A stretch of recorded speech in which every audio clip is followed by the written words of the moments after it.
Comentario al capítulo 5. La felicidad humana no es producto tanto de grandes golpes de buena suerte que rara vez ocurren, sino de las pequeñas ventajas que tienen lugar todos los días. Benjamin Franklin.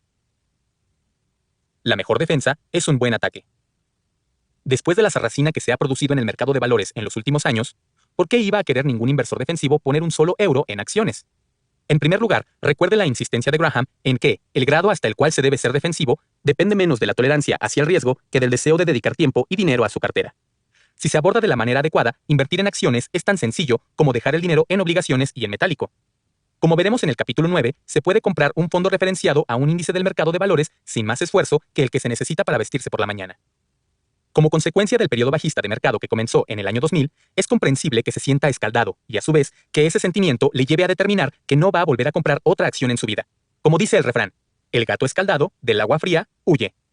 Como la crisis de 2000 a 2002 fue tan terrible, muchos inversores consideran en la actualidad que las acciones son instrumentos extraordinariamente arriesgados. Sin embargo, paradójicamente, el propio hecho de entrar en crisis ha eliminado buena parte del riesgo del mercado de valores. Antes era agua hirviendo, pero ahora es agua a temperatura ambiente. Enfocada desde un punto de vista lógico, la decisión sobre poseer o no poseer acciones en la actualidad no tiene nada que ver con la cantidad de dinero que se haya perdido con las acciones hace unos pocos años.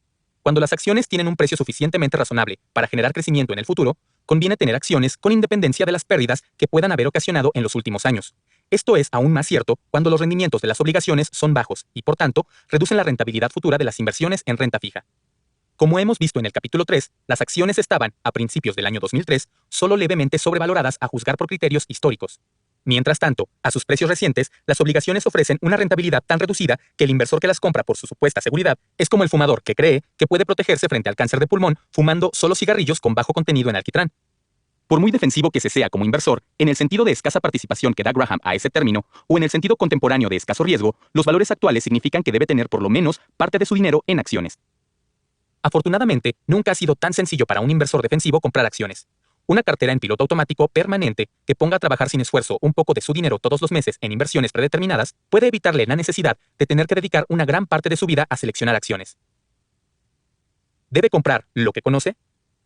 En primer lugar, examinemos una cosa de la que el inversor defensivo siempre se tiene que proteger: la creencia de que se pueden elegir acciones sin hacer ningún tipo de trabajo de preparación. En la década de 1980 y principios de la década de 1990, uno de los eslóganes de inversión más populares era: compra lo que conoces.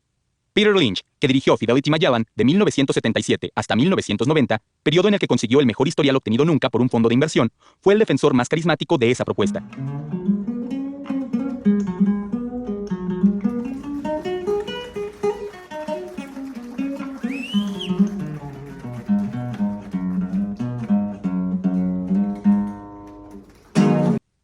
Lynch afirmaba que los inversores aficionados tenían una ventaja que los inversores profesionales habían olvidado cómo utilizar: el poder del conocimiento ordinario.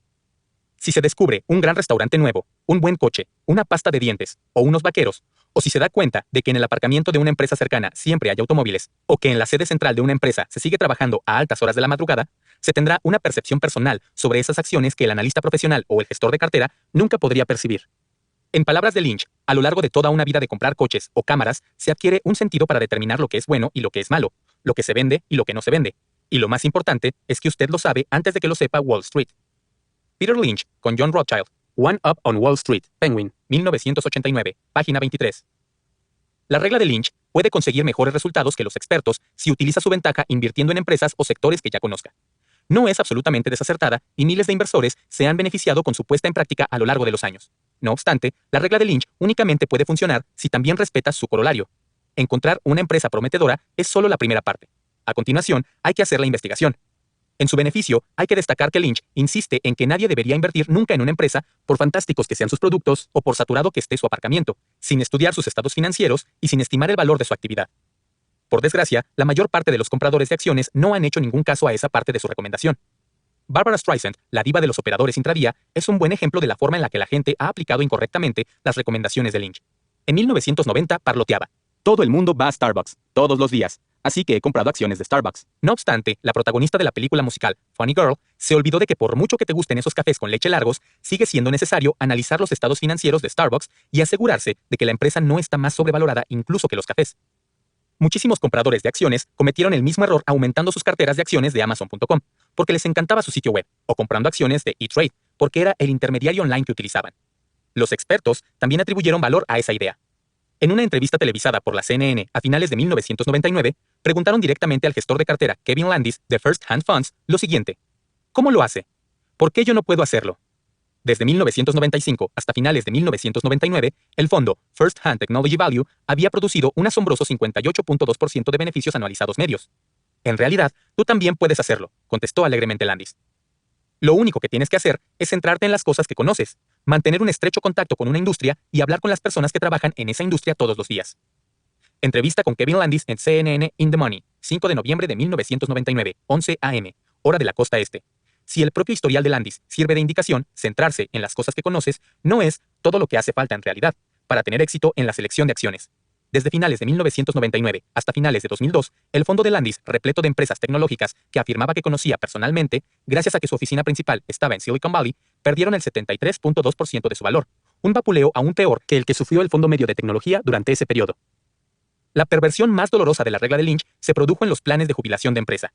Si se supone que tienes que comprar lo que conoces, ¿qué inversión puede ser mejor para el plan de jubilación que las acciones de tu propia empresa? Después de todo, trabajas en ella. ¿No quiere decir eso que sabes más acerca de la empresa de lo que podría llegar a saber nunca cualquier analista ajeno a ella? Por desgracia, los empleados de Enron, Global Crossing y WorldCom, muchos de los cuales habían puesto prácticamente la totalidad de sus activos de jubilación en las acciones de su propia empresa, para acabar sin nada, descubrieron que las personas de dentro de la empresa frecuentemente solo poseen la ilusión del conocimiento, y no el verdadero conocimiento. Un equipo de psicólogos dirigido por Baruch Fisher de la Carnegie Mellon University han documentado un hecho perturbador. Familiarizarse más con una materia no reduce significativamente la tendencia que tienen las personas a exagerar lo mucho que realmente saben acerca de esa cuestión. Sarah Lichtenstein y Baruch Fisher. Do those who know more also know more about how much they know? Organizational Behavior and Human Performance. Volumen 20, número 2, diciembre de 1977. Páginas 159 a 183. Este es el motivo por el que invertir en lo que se conoce puede ser extraordinariamente peligroso. Cuanto más sabemos al principio, menos probabilidades existen de que examinemos detalladamente la acción en busca de sus puntos débiles. Esta perniciosa forma de manifestación del exceso de confianza se denomina técnicamente predisposición hacia el origen, o hábito de apegarse a lo que nos resulta familiar. Los inversores individuales tienen 3 veces más acciones de su compañía telefónica local que de todas las demás compañías telefónicas en conjunto. El fondo de inversión típico suele estar compuesto por acciones de empresas cuyas sedes centrales están 200 kilómetros más cerca de la oficina principal del fondo de lo que está la media de las empresas estadounidenses. Los titulares de cuentas de inversión para jubilación mantienen entre el 25 y el 30% de sus activos para la jubilación en acciones de su propia empresa. Véase Gore Huberman, Familiarity Breeds Investment, Joshua D. Koval y Tobias J. Moskowitz, The Geography of Investment, y Gore Huberman y Paul Segmuller, Company Stock in 401k Plans. Todos ellos disponibles en http://papers.ssrn.com. En pocas palabras, la familiaridad genera complacencia. En los reportajes informativos de la televisión, no es siempre el vecino o uno de los mejores amigos o el padre del delincuente el que dice con una voz de incredulidad: era una persona muy agradable. Eso se debe a que siempre que estamos demasiado cerca de una persona o de una cosa, damos por ciertas nuestras creencias, en lugar de cuestionarlas, como hacemos cuando guardan relación con algo que nos resulta más distante. Cuanto más familiar resulta una acción, más probable es que acabe convirtiendo al inversor defensivo en un inversor perezoso que cree que no tiene que analizar las acciones. No permita que esto le pase a usted. ¿Se las puede apañar solo? Afortunadamente para el inversor defensivo que esté dispuesto a hacer las tareas necesarias para crear una cartera de acciones, esta es la edad de oro. Nunca antes en la historia financiera había sido tan cómodo y barato ser propietario de acciones. Según el profesor de finanzas Charles de la Columbia Business School, el coste de una pequeña operación en una dirección, compra o venta, con una acción cotizada en la New York Stock Exchange se redujo desde aproximadamente el 1.25% en la época de Graham hasta aproximadamente el 0.25% en 2000. En el caso de instituciones como los fondos de inversión, esos costes son, en la práctica, superiores. Véase Charles M. Jones, A Century of Stock Market Liquidity and Trading Costs, en http://papers.ssrn.com. Hágalo usted mismo, a través de intermediarios online especializados como www.sharebuilder.com, www.foliofn.com y www.buyandhold.com. Puede comprar acciones automáticamente aunque tenga muy poco dinero en metálico disponible. Estos sitios web cobran unas cantidades muy reducidas, en ocasiones de solo $4 por cada compra periódica de cualquiera de los miles de acciones de Estados Unidos que tienen disponibles. Puede invertir todas las semanas o todos los meses, reinvertir los dividendos e incluso incrementar la cantidad que destina a acciones a través de retiradas electrónicas de fondos de su cuenta bancaria o mediante el depósito directo de su nómina. ShareBuilder cobra más por vender que por comprar, recordándole, como si le diesen un pequeño golpecito en la nariz con un periódico enrollado, que vender rápidamente es un pecado capital de la inversión, mientras que Folio FN ofrece un excelente instrumento de seguimiento tributario. A diferencia de lo que ocurría con los intermediarios tradicionales o los fondos de inversión que no le abrirían la puerta por menos de $2,000 o $3,000, estas firmas online no tienen requisitos de saldos mínimos y están adaptadas a la medida de los inversores novatos que quieren poner sus carteras de inversión en vías de desarrollo en piloto automático. Por supuesto, una comisión por transacción de $4 se lleva un monstruoso 8% de una inversión mensual de $50. Pero si ese es todo el dinero del que puede prescindir, estos sitios de microinversión son prácticamente el único lugar en el que puede construir una cartera diversificada. También puede comprar acciones individuales directamente a la sociedad que las emita. En 1994, la Comisión del Mercado de Valores estadounidense suavizó las limitaciones que tiempo atrás había impuesto a la venta directa de acciones al público. Cientos de sociedades reaccionaron creando programas basados en Internet que permitían a los inversores comprar acciones sin tener que recurrir a un intermediario. Algunas fuentes de información online útiles sobre la adquisición directa de acciones son www.dripcentral.com, www.netstockdirect.com, una filial de ShareBuilder, y www.stockpower.com. Cabe la posibilidad de que tenga que pagar algunas pequeñas comisiones, que tal vez superen los $25 al año. En cualquier caso, los programas de adquisiciones directas de acciones suelen ser, por regla general, más baratos que los intermediarios. Tenga en cuenta, no obstante, que comprar acciones en pequeños bloques durante años puede provocar grandes quebraderos de cabeza tributarios. Si no está dispuesto a llevar un registro permanente y exhaustivamente detallado de sus adquisiciones, no las haga. Por último, no invierta únicamente en una acción, ni siquiera en un reducido número de acciones diferentes. Si no está dispuesto a repartir sus apuestas, no debería apostar en absoluto. La indicación que daba Graham, que recomendaba poseer acciones de entre 10 y 30 empresas, sigue siendo un buen punto de partida para los inversores que deseen seleccionar sus propias acciones. Pero estos inversores además deben asegurarse de que no están excesivamente expuestos a un único sector. Para determinar si las acciones que posee están suficientemente diversificadas en diferentes sectores industriales, puede utilizar la función gratuita Instant X-Ray en www.morningstar.com o consultar la información sobre sectores Global Industry Classification Standard en www.standardandpoors.com. Si desea más información sobre la forma de seleccionar las acciones individuales que van a componer su cartera, escuche las páginas 135 a 136 y los capítulos 11, 14 y 15. Si después de configurar una cartera de inversión en piloto automático online de este estilo, descubre que hace operaciones más de 2 veces al año o que pasa más de 1 o 2 horas al mes en total dedicándose a sus inversiones, es que algo ha ido espantosamente mal. No permita que la facilidad de uso y la sensación de inmediatez de Internet le seduzcan y le hagan convertirse en un especulador. Un inversor defensivo participa y gana la carrera quedándose quieto. Conseguir ayuda. El inversor defensivo también puede adquirir acciones a través de un intermediario de precios económicos, un planificador financiero o una agencia de bolsa de servicios integrales. En el caso de que opte por un intermediario económico, tendrá usted que hacer la mayor parte de la selección de valores por sí mismo. Las orientaciones que ofrecía Graham le ayudarán a crear una cartera básica que requiera unas mínimas labores de mantenimiento y que ofrezca las máximas probabilidades de obtener unos resultados firmes. Por otra parte, si no puede dedicar el tiempo o reunir el interés para hacerlo por usted mismo, no hay ningún motivo para avergonzarse de contratar a otra persona para que elija las acciones o los fondos de inversión para usted. En cualquier caso, hay una responsabilidad que no debe delegar nunca. Usted, y nadie más que usted, debe investigar y averiguar, antes de entregar su dinero, si el asesor es digno de confianza y cobra unos honorarios razonables. Si desea más indicaciones, escuche el capítulo 10. Subcontrate.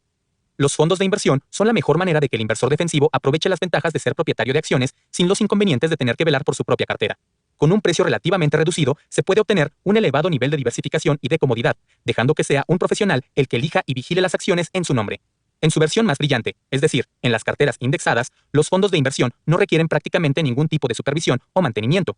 Los fondos referenciados a un índice son una especie de inversión que tiene muy pocas probabilidades de provocar cualquier tipo de sufrimiento o sorpresa, incluso aunque nos olvidásemos de ellos durante 20 años. Son el sueño del inversor defensivo hecho realidad. Si desea información más detallada, escuche el capítulo 9. Allanar el camino. En la evolución cotidiana de los mercados financieros, que dan tirones, sufren crisis, suben y bajan de un día a otro, el inversor defensivo puede asumir el control del caos. La renuncia a mostrarse activo, la renuncia a cualquier supuesta capacidad de predecir el futuro, pueden llegar a ser su arma más eficaz. Al poner todas las decisiones de inversión en piloto automático, se elimina cualquier autoengaño que pudiese hacerle creer que sabe cuál va a ser la evolución que sigan las acciones, y se elimina la capacidad que tiene el mercado de enojar a las personas por desquiciada que sea su recuperación. Como indica Graham, la técnica del promedio de coste monetario le permite destinar una cantidad fija de dinero a la inversión en intervalos periódicos.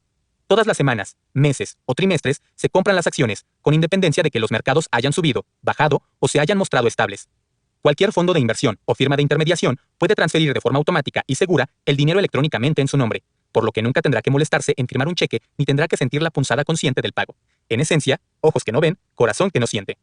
La forma más adecuada de poner en práctica la técnica del promedio de coste monetario consiste en crear una cartera de fondos referenciados a índices, que posean todas las acciones u obligaciones que merezca la pena tener. De esta manera, no solo se renuncia al juego de adivinación de la evolución que va a seguir el mercado, sino también a la tarea de tratar de identificar qué sectores del mercado y qué acciones u obligaciones dentro de esos sectores van a conseguir los mejores resultados. Supongamos que puede apartar $500 al mes, contratando 3 tipos de fondos referenciados a diferentes índices y aplicando la técnica del promedio de coste monetario, destinando $300 a un fondo que tenga la totalidad del mercado de acciones estadounidenses, $100 a otro fondo que tenga acciones extranjeras y $100 a un fondo que tenga obligaciones de Estados Unidos. Se garantiza que será propietario de prácticamente todas las inversiones del planeta que merezca la pena tener. Si desea una explicación más profusa sobre los motivos que hacen aconsejable tener una parte de la cartera en acciones extranjeras, véase páginas 208 a 209. Todos los meses, como un reloj, compra más. Si el mercado ha caído, el importe predeterminado le permite comprar más acciones que el mes anterior. Si el mercado ha subido, el dinero predeterminado le permitirá comprar menos acciones. Al colocar su cartera en piloto automático permanente de esta manera, consigue evitar el riesgo de destinar más dinero al mercado justo en el momento en el que parece más atractivo, y en realidad es más peligroso, o negarse a seguir invirtiendo después de una crisis de mercado que haya hecho que las inversiones sean realmente económicas, aunque aparentemente sean más arriesgadas. Según Ibbotson Associates, la importante firma de investigación financiera, si hubiese invertido $12,000 en un índice referenciado al Standard & Poor's 500 a principios de 1929, 10 años después solo le quedarían $7,223. No obstante, si hubiese comenzado con unos escasos $100 y simplemente hubiese ido invirtiendo otros $100 todos los meses, para agosto de 1939, su dinero habría alcanzado los $15,571. Ese es el poder de las compras disciplinadas, incluso en medio de la Gran Depresión y con el peor periodo bajista de mercado de toda la historia. Fuente: datos de hoja de cálculo facilitados por cortesía de Ibbotson Associates. Aunque no fue posible que los inversores minoristas comprasen el índice S&P 500 completo hasta 1976, el ejemplo demuestra, no obstante, la eficacia de comprar más acciones cuando la cotización de las acciones evoluciona a la baja. La figura 5.1, un grano no hace granero, en su PDF, ilustra la magia del método del promedio de coste monetario en un periodo bajista de mercado más reciente. Lo mejor de todo es que después de haber creado una cartera en piloto automático permanente con fondos de índices en su núcleo, podrá responder a todas las preguntas sobre el mercado con la respuesta más contundente que un inversor defensivo puede ofrecer. Ni lo sé, ni me importa. Si alguien pregunta si las obligaciones van a conseguir mejores resultados que las acciones, limítese a responder, ni lo sé, ni me importa. Después de todo, está comprando automáticamente las dos. ¿Tendrán mejores resultados las acciones de las empresas de asistencia sanitaria que las acciones de las empresas de alta tecnología? Ni lo sé, ni me importa. ¿Es usted propietario permanente de ambas? ¿Cuál será el próximo Microsoft? Ni lo sé, ni me importa, siempre y cuando sea lo suficientemente grande para pertenecer a la cartera. Su fondo de índices lo tendrá, y usted aprovechará los frutos. ¿Tendrán mejores resultados las acciones extranjeras que las acciones de Estados Unidos? Ni lo sé, ni me importa. Si lo tienen, aprovechará el beneficio. Si no lo tienen, podrá comprar más a precios más bajos. Al permitirle decir, ni lo sé, ni me importa, la cartera en piloto automático permanente le libera de la sensación de que tiene que predecir lo que están a punto de hacer los mercados financieros, y de la ilusión de que todo el mundo puede hacerlo. Ser consciente de lo poco que se puede hacer respecto al futuro, en combinación con la aceptación de la ignorancia, será el arma más poderosa que tenga a su alcance el inversor defensivo. Capítulos. Hola, buen día. Primero que nada, gracias por estar viendo este video, por tu tiempo, esta video presentación. Mi nombre es Isaac Vadillo, asesor financiero con 10 años de carrera bancaria. Actualmente me especializo en el área de divisas, tipo de cambio, ofreciendo lo que son estrategias, herramientas y servicios para optimizar esos ejercicios, esas operaciones. ¿Cómo? Con posturas, órdenes en mercado, un sistema que se queda trabajando 5 días de la semana, los 24 horas que el mercado está activo. Análisis técnico, básicamente la verificación de gráfico para sacar tendencias, soportes y resistencias, ver probabilidades y pronósticos. Y administración de riesgos para administrar lo que es a un lapso de tiempo, proteger la tesorería de la empresa por la volatilidad de precios. Mi nombre es Isaac Vadillo, gracias por mirar este video. Saludos.